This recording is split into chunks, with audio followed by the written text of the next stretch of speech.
వచ్చేది కూలీ జనం, మాకు వచ్చేది స్వచ్ఛందంగా వస్తున్నారు. ఒక్కొక్క మీటింగ్ 20 కోట్లు ఖర్చు పెడుతున్నారు. కొన్ని వేల బస్సులు పెడుతున్నారు. బిర్యానీ పాకెట్ ఇస్తున్నారు. క్వార్టర్ బాటిల్ లేకపోతే హాఫ్ బాటిల్ ఇచ్చేసి ప్రజలు తీసుకొస్తే వచ్చిన వాళ్ళు మీటింగ్ లో లేరు.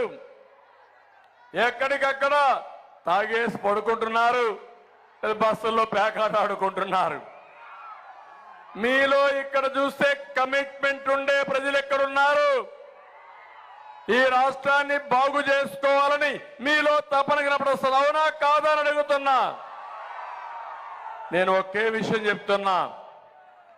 జగన్మోహన్ రెడ్డి, జగన్ కూడా లేదు, జగన్ రెడ్డి పేరు మార్చుకున్నాం ఈ రాజ్యం నుంచి. జగన్ రెడ్డి చెప్తున్నాడు. ఇప్పుడు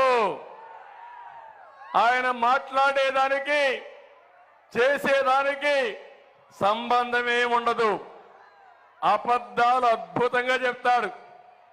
నమ్మించేదానికి చాలా బ్రహ్మాండంగా చెప్తాడు. మీరున్నారో గోతులో పడినట్టే.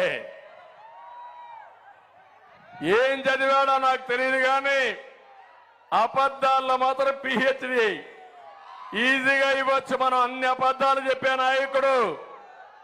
నేను అడుగుతున్నా, ఏ ప్రాంతమైనా బాగుపడాలంటే నీళ్లు కావాలి. అవునా కాదా అని అడుగుతున్నా. నీళ్లు కావాలి. అదే సమయంలో మన పిల్లలకు బాగా చదివించి ఉద్యోగాలు కావాలి. అవునా కాదా అని అడుగుతున్నా. ఉద్యోగాలు రావాలంటే రోడ్లు వేయాలి, కరెంట్ ఉండాలి, మౌలిక సదుపాయాలు ఉండాలి. నేను అడుగుతున్నా, ఈ ఉత్తరాంధ్రలో ఇదే పాలకొండ రోడ్డు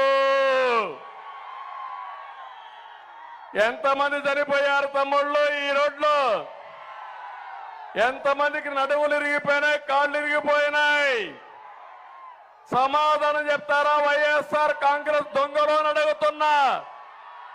ధైర్యం ఉందా అని అడుగుతున్నా. ఓటు అడిగే హక్కు ఉందా అని మీకు అడుగుతున్నా. ఒక్క విషయం చెప్తున్నా, సాగునీటి కోసం ఉత్తరాంధ్ర సుజల స్రవంతి తెలుగుదేశం పార్టీ హయాంలో 2000 కోట్లు పెట్టాం. పోలవరం నుంచి వంశధార నదుల అనుసంధానం చేయాలనేది ఆలోచన. ఈ ఉత్తరాంధ్ర సుజల స్రవంతి వస్తే నదులన్నీ అనుసంధానం చేస్తే ప్రతి ఎకరాకు నీళ్లు ఇచ్చే అవకాశం వస్తుంది. అలాంటి ప్రాజెక్టు 2000 కోట్లు ఖర్చు పెడితే ఈ రోజు వీళ్ళు ఖర్చు పెట్టింది 5 కోట్లు. తారక రామ తీర్థసాగర్ 284 కోట్లు ఖర్చు పెట్టాం. వీళ్ళు ఖర్చు పెట్టింది 5 ఏళ్ళలో 76 కోట్లు. మహేంద్ర తనయ ఆఫ్షోర్ 553 కోట్లు ఖర్చు పెడితే వీళ్ళు పెట్టింది 26 కోట్లు. తోటపల్లి ప్రాజెక్టు 237 కోట్లు ఆ రోజు ఖర్చు పెడితే వీళ్ళు పెట్టింది 61 కోట్లు. గజపతి బ్రాంచ్